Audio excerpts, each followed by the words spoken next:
BGP Flow Spec is a technology that's been around for a number of years, probably about 7 years since the standard was ratified by the IETF. And the goal really is to help network operators get additional tools to mitigate DDoS attacks in their production networks. It really tries to improve upon the previous methods that were available to operators and take the best of all the previous technologies and combine them together into a new technology that's much more dynamic, allows them to mitigate these attacks in a much more automated way than was possible with the existing technologies.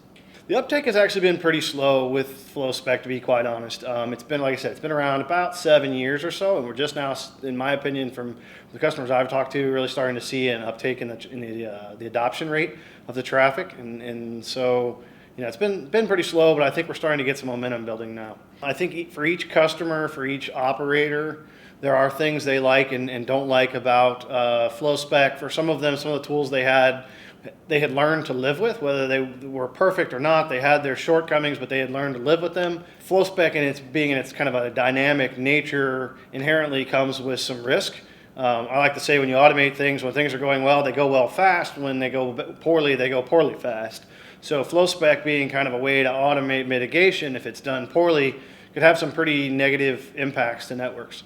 There's also some enhancements that the industry is making around Flow Spec.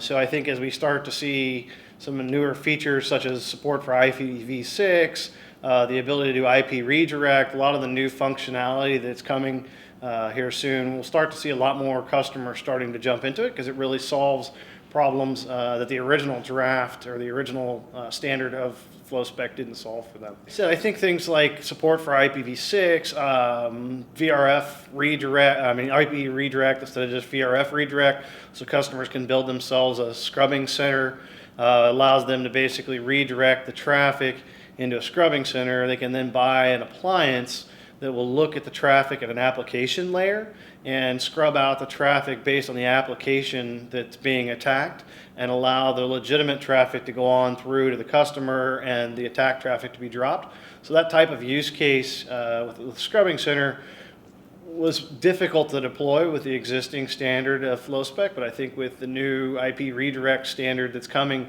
we'll start to see a lot of customers who are interested in that use case and providing DDoS mitigation as a service start to adopt those type of technologies.